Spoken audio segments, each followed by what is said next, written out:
নাহিদা সুলতানা বৃষ্টির মরদেহ বিমানবন্দর থেকে নেওয়া হবে গ্রামের বাড়ি মাদারীপুরে। এ নিয়ে আমরা জানবো। আমাদের সহকর্মী আকাশ আহমেদ সোহেল মাদারীপুর থেকে আমাদের সঙ্গে যুক্ত হচ্ছেন। আকাশ, কখন পৌঁছতে পারে মরদেহ? নিশ্চয়ই আমরা দেখছিলাম সকাল থেকেই যে কবর খোঁড়ার বা অন্যান্য আনুষ্ঠানিকতা যা আছে তা আসলে সম্পন্ন করা হয়েছে। কি বলছেন স্বজনরা? কেমন পরিস্থিতি দেখছেন?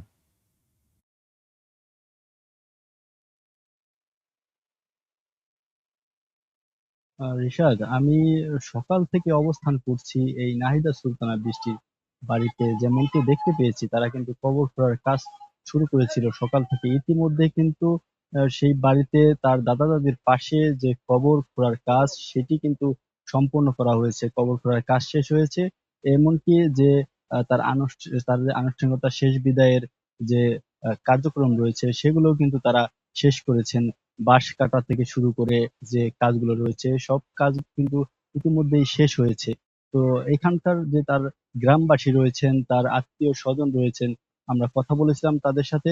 তার এক চাচা হোসেন আকন, তিনি যেমনটি জানিয়েছেন, এনায়েত হোসেন আকন, তিনি বলছেন, তার সাথে কথা হয়েছিল নাহিদা সুলতানা বৃষ্টির বাবা জহির উদ্দিন আকনের সাথে। তিনি জানিয়েছেন ইতিমধ্যে কিন্তু তারা ঢাকা থেকে রওনা করেছেন মরদেহ নিয়ে। এমনটি কিন্তু জানিয়েছেন যে তারা দুপুরের মধ্যেই কিন্তু এই গ্রামের বাড়িতে থাকার কথা রয়েছে।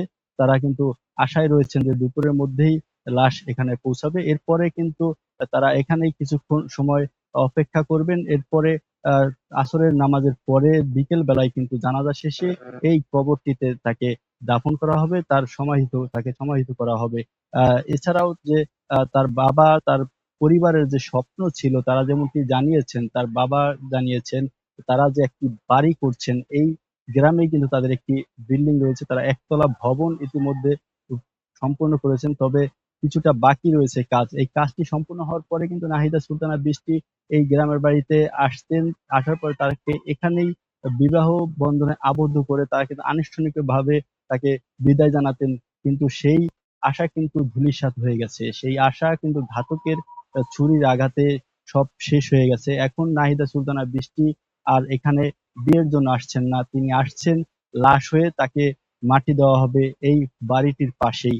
এমনটি দুঃখ প্রকাশ করেছেন তাদের যে স্বজনরা রয়েছেন তারা।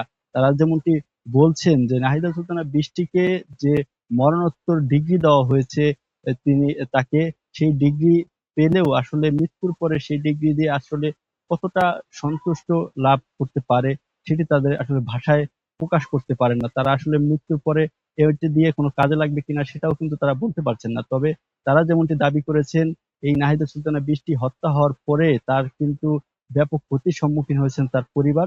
তার পরিবারকে কিন্তু আর্থিক সহযোগিতারও দাবি জানিয়েছেন তার স্বজনরা। এমনকি তারা বলেছেন যে এই হত্যাকারী যেন কঠোর শাস্তি হয়, কোনোভাবে যেন আইনের ফাঁক ফোকরেও যেন সে সাজা থেকে মুক্তি না পায়, সেই দাবিও কিন্তু তারা জানিয়েছেন।